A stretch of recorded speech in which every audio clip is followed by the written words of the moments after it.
¿sabías sobre el lawfare o guerra híbrida, mediática, digital y judicial, la cual es una estrategia sucia en contra del progresismo en Latinoamérica para llevar a líderes a estrados judiciales? La Procuraduría General de la Nación impuso como sanción al señor Gustavo Francisco Petro Urrego la destitución del cargo y la inhabilidad general por el término de 15 años para ejercer funciones públicas. Pues como estamos en una situación que es crítica y obviamente no debo responder de manera inmediata para no provocar consecuencias que no son las más pertinentes, María T, me gustaría un poco suspender el... Por supuesto, estamos precisamente hablando con Adriana. Y pedirle a todas las personas en Bogotá dos cosas. Una es suprema tranquilidad. De nosotros no puede salir ni un acto de violencia. Y dos, indudablemente, debemos expresarnos. Gracias.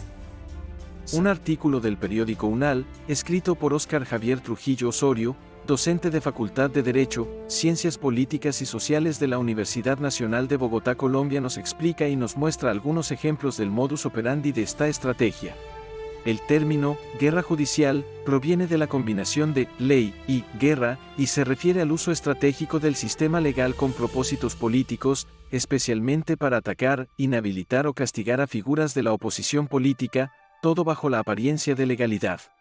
Esta práctica puede tener consecuencias graves en la implementación de políticas públicas destinadas a promover el bienestar social dentro de un Estado de Derecho. La estrategia de guerra judicial busca principalmente detener o dificultar el avance de una fuerza política específica, excluyendo a individuos de la esfera política y social. Para lograr este objetivo, se utilizan tácticas legales no explícitas, como la emisión de órdenes de arresto o acusaciones infundadas, la destitución de cargos públicos mediante interpretaciones legales sesgadas, o el embargo de bienes personales para dañar su situación económica y reputación pública. Estas acciones se complementan con campañas de desprestigio en los medios de comunicación para generar críticas y rechazo social. La guerra judicial opera en varias etapas clave dentro del contexto político. Antes de las elecciones. Durante este periodo, se vincula a las víctimas con actividades criminales, se distorsiona su imagen en movimientos sociales, se les niega la participación política mediante trampas electorales y se priorizan denuncias en su contra. Algunos ejemplos notorios de esta fase incluyen a Luiz Inácio Lula da Silva en Brasil, condenado en 2017 por supuestos vínculos con la Operación Lava Jato, impidiéndole presentarse como candidato presidencial en 2018, cuando era el favorito para ganar contra Jair Bolsonaro. La Operación Lava Jato fue utilizada para desacreditar a Lula, Dilma Rousseff y el Partido de los Trabajadores. El encarcelamiento del expresidente brasileño Lula da Silva podría haber sido resultado de un complot. Es la conclusión de una investigación de la revista digital The Intercept, que pone en el punto de mira a Sergio Moro, ex juez que lideró la Operación Lava Jato. Moro habría cooperado de manera ilegal con el fiscal Deltan Dallagnol en la Operación Anticorrupción, con el fin de manipular las fases de la investigación. Otro ejemplo es Cristina Fernández de Kirchner en Argentina, inhabilitada permanentemente para ocupar cargos de elección popular y condenada a 6 años de prisión en 2023, mientras era vicepresidenta, por administración fraudulenta en detrimento de la administración pública, en el caso Grupo Austral o caso Vialidad, relacionado con contratos irregulares de obras viales que perjudicaron al Estado por 46.000 millones de pesos argentinos. Cristina Fernández condenada a 6 años de cárcel por corrupción. La vicepresidenta de Argentina, Cristina Fernández, ha recibido este martes una condena a 6 años de prisión en un proceso por corrupción que comenzó en mayo de 2019. La sentencia, dictada por el Tribunal Oral Federal 2 en Buenos Aires, achaca a Fernández irregularidades económicas en la concesión de obra pública en autopistas durante los gobiernos kirchneristas de 2003 a 2015. La condena a Cristina Fernández conlleva la inhabilitación perpetua para ejercer cargos públicos.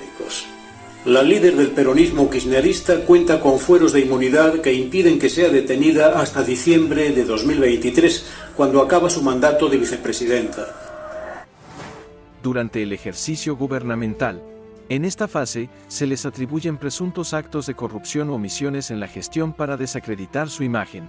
Después del gobierno, continúan las imputaciones y procesos legales para mantener la presión y evitar su regreso a la política.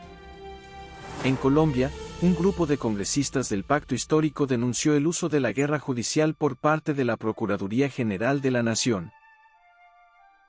Según la comisión, Margarita Cabello Blanco estaría utilizando su poder disciplinario para obstaculizar la participación de 3 posibles precandidatos alternativos para las elecciones presidenciales de 2026.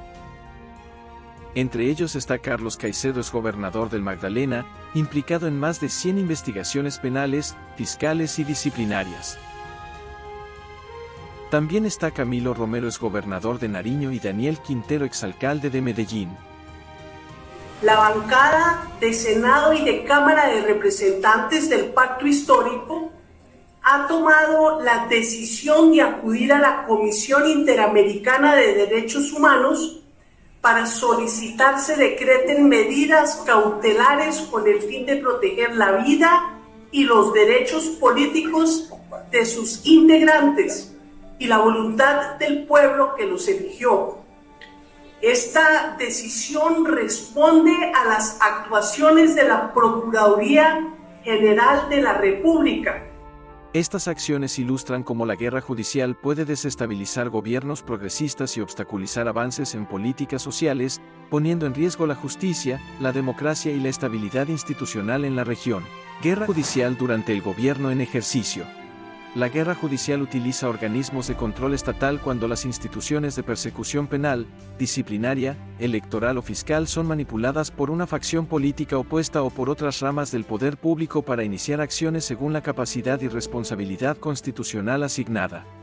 Esto incluye desde mociones de censura contra ministros hasta investigaciones lideradas por la Comisión de Acusaciones de la Cámara de Representantes, encargada de sustentar acusaciones que serán evaluadas por el Senado en caso de encontrar mérito contra un presidente o magistrado de alguna de las altas cortes. 2 ejemplos ilustrativos son los casos relacionados con la administración de Gustavo Petro en la alcaldía de Bogotá en 2014 y su gobierno presidencial actual. En 2013, mientras era alcalde, el procurador Alejandro Ordóñez lo destituyó e inhabilitó por 15 años debido a supuestas irregularidades en la gestión de residuos sólidos, y la Contraloría General le impuso una sanción con embargo de bienes y multa de 217.000 millones de pesos por reducción de tarifas en Transmilenio. Petro llevó su caso ante la Comisión Interamericana de Derechos Humanos, CID, que le otorgó una medida cautelar ordenando su reintegro y revocando su inhabilitación. La Corte Interamericana de Derechos Humanos falló a favor de Gustavo Petro en un pleito que el senador mantenía contra el Estado colombiano. La Corte declaró responsable al país de violar los derechos políticos del Senado. Hace unas horas, la Contraloría de Bogotá acogió un fallo del Tribunal de Cundinamarca con el que se levanta de manera provisoria una sanción de miles de millones de pesos contra el exalcalde de Bogotá, Gustavo Petro. La medida lo vinculaba a un supuesto detrimento patrimonial por bajar los pasajes de Transmilenio.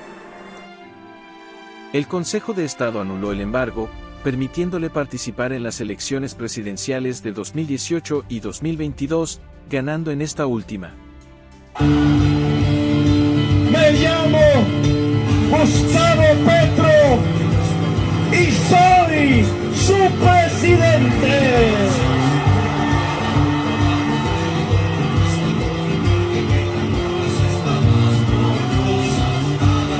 Los quiero mucho. Te quiero mucho, Colombia. Gracias.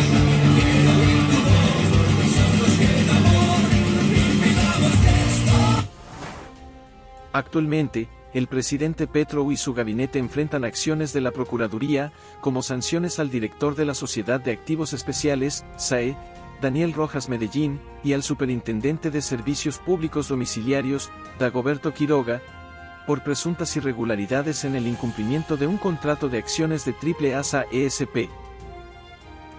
También, el superintendente nacional de Salud, Luis Carlos Leal, fue acusado por presuntas irregularidades en la intervención de la EPS Sanitas, y el ministro de Relaciones Exteriores, Álvaro Leiva Durán, fue suspendido por presuntas irregularidades en la licitación de pasaportes.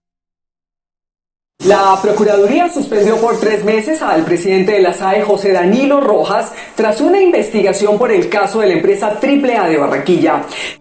11 de la mañana, 7 minutos. Mucha atención porque la Procuraduría acaba de abrir una investigación disciplinaria al superintendente de salud, Luis Carlos Leal Angarita, por presuntas irregularidades presentadas en la toma de posesión a la EPS Sanitas. Mucha atención porque la Procuraduría General de la Nación sancionó provisionalmente al ministro de Relaciones Exteriores, Álvaro Leiva Durán, por presuntas irregularidades en la licitación de pasaportes. Estos ejemplos ilustran cómo la guerra judicial se manifiesta en distintos momentos y contextos, afectando la estabilidad y el ejercicio del poder político. Una vez concluido el mandato, la guerra judicial alcanza su punto más crítico. En esta fase, la víctima se encuentra en una posición de extrema vulnerabilidad al carecer de los recursos operativos necesarios para contrarrestar los procesos judiciales en su contra. Un caso emblemático que ilustra esta intensificación es el del expresidente de Ecuador, Rafael Correa. Tras finalizar su mandato en 2017, Correa fue vinculado y posteriormente condenado por su presunta participación en actos de corrupción.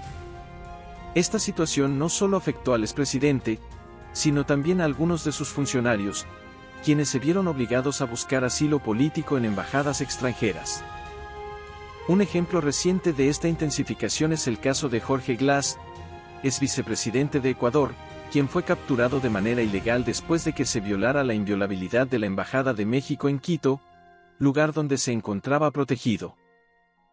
La justicia de Ecuador condenó en ausencia al expresidente Rafael Correa a una pena de 8 años de cárcel por un caso de corrupción durante su gobierno, 2007-2017. En este momento hacer un contacto hasta Quito, Ecuador. Allá se encuentra Josué Mendoza, corresponsal de 1TV Noticias. Allá son las 11 de la noche con 3 minutos. Josué, buenas noches. Hay mucho movimiento. Sabemos que Fuerzas Armadas del Ejército pues están alrededor de la Embajada de México ante la posibilidad de que el gobierno de México intente evacuar secretamente a Jorge Glass en las próximas horas.